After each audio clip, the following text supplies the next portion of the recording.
We have breaking news from over 150 years ago in football history. The father of modern American football may have been a felon.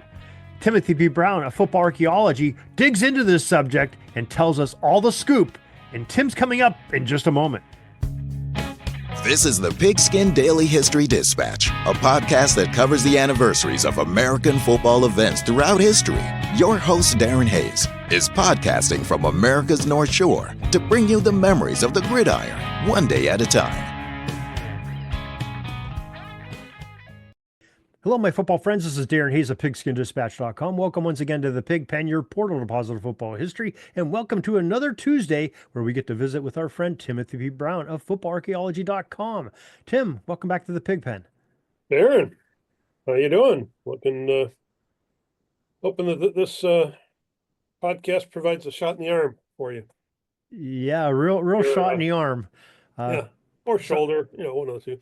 Yeah, somebody's gonna get pinched a little bit here, get a cap in them, but hopefully it won't be you or I, because we're just telling a story. We're just the messengers delivering the message. That's right. And the message we're delivering is something that you delivered recently on one of your tidbits on FootballArchaeology.com. It was titled "Walter Camp Arrested for Attempted Murder." The father of football, attempted murder? Tell us it's not true, Tim. Bad guy. Yeah, well, it turned out that, he wasn't a bad guy, but he was arrested. So, so old Walter, he had his eyes on a young lady back in like 84, 85, a young lady named Sally Barnes, who lived in New Jersey and was apparently a reasonably wealthy orphan. So, one way or another, Camp met her and ultimately proposed to her, and she turned him down. No reason stated in any of the articles, but she turned him down. So he went off and, he graduated from Yale, had ended his time, going to med school as well. And he was working in New York City, living there. And then he'd run back and forth to Yale and New Haven all the time, for Yale events, and his parents still lived there. So one day, in March of 87, a guy named George Day Condit Smith was found on a park bench after he was shot in the shoulder. And so the police came, there had been some kind of quasi witnesses, supposedly some guy had run away, and but this Smith was not real talkative. He didn't really, he claimed that somebody came up to him, shot him, and somehow the thing came out that it had been like a jealous lover. So not Smith's lover, but that in the meantime, Smith had started courting that Sally Barnes, the woman that Camp had proposed to. So, one way or another, this detective got hot after, suspected it was Camp, and supposedly, he found the pistol and could trace it back to Camp, and like how he did that overnight, I'm not sure. Tim, I'm a criminal justice major. That's what my degree's in. And back in school, that's what they taught you. That's one of the first things you look at for solving a crime. The love triangle is one of the first things you do. And so this guy's spot on to the book or so far. Except that somehow he's tracing a pistol to Camp that we find out later it wasn't true.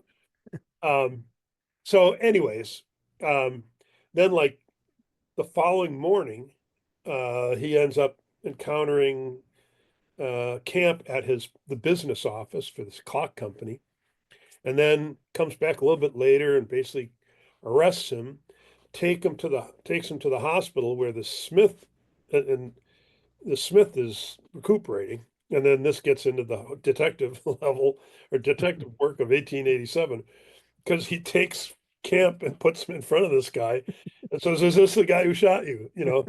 So, no two-way mirror, kind of thing going on. And he says, "No, that's not the guy that shot me." So in the meantime, the press has gotten a hold of the fact that this star and one of the head guys in the football world has been arrested for attempted murder. So it's going on all newspapers, and so some of them were even in the first article they were retracting what was said Mhm. earlier. But anyway, so and one of the other things that's funny about it is that when the Smith was shot, Camp had been in New Haven that evening, and he was at like a Yale festival where there were like 400 or 500 people there who saw him. So, he definitely wasn't the shooter. Um, so then the whole thing kind of quieted down pretty quickly, and it's like it just seemed kind of a little goofy. And then, a couple months later, then the newspapers come up with a thing about that Smith had shot himself, that he was trying to get sympathy from this Sally Barnes. And I guess maybe he thought the best way to do that is to shoot himself. Mhm. So he shot himself in the shoulder and, whatever. So she didn't want any part of either one of these guys then, or Camp No, or she the married Smith. it. She and Smith got married. Like then, Whoa. like 3 months later, they get married. But that was a real shot on an arm for him, wasn't Yeah, yeah. Oh it? man. Um, maybe she was triggered by the shooting or something. But anyway, so they get married, and they have two daughters. And then, like in 1890, so 3 years into their marriage, she dies. I never figured out what she died from.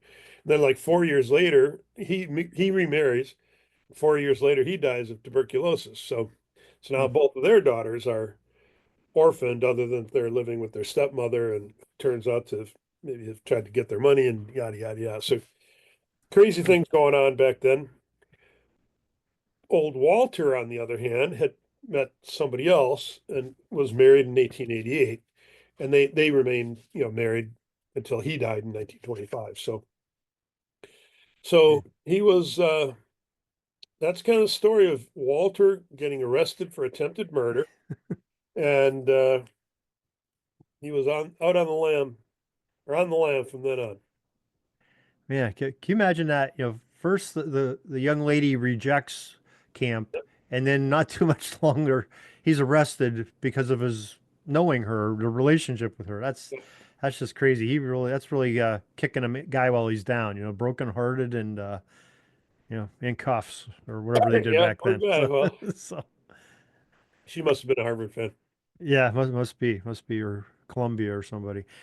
But, wow, I mean that is a story that you don't hear much about. You hear a lot about Walter Camp in history, Yeah. but I think that's the first time I've ever heard that story is when I read your tidbit not too long ago, and that's pretty interesting. Did you get that like through the newspaper, just an article in the Yeah, paper? it was just one of those like a lot of them. I'm searching for one thing and happen to notice a headline, next door in the newspaper, in the columns. And it's like Walter Camp arrested for attempted murder. It's like what?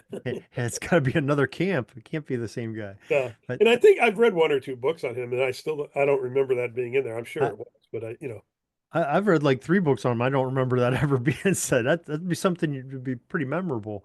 But hey, that's why you are the football archaeologist, and you find these little stories that some about famous people that nobody really knows about. 160 years later, and that's what's great about the tidbits that you have on footballarchaeology.com. Maybe you could tell us a little bit about the tidbits and how people can find them. yeah, just go to footballarchaeology.com. It's a Substack site/newsletter, so you can subscribe, and then you'll get an email every time that I publish a tidbit.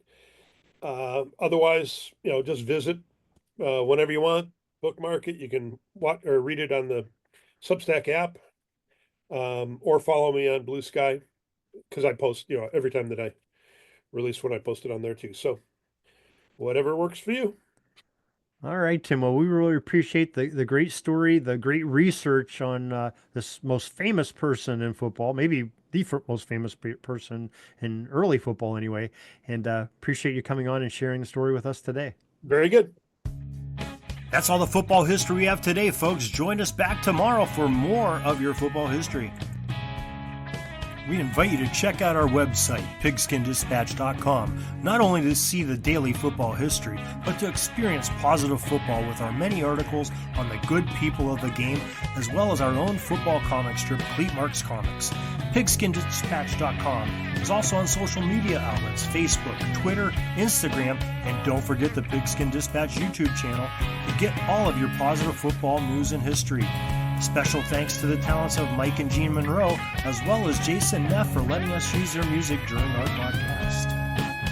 This podcast is part of the Sports History Network, your headquarters for the yesteryear of your favorite sport. You can learn more at sportshistorynetwork.com.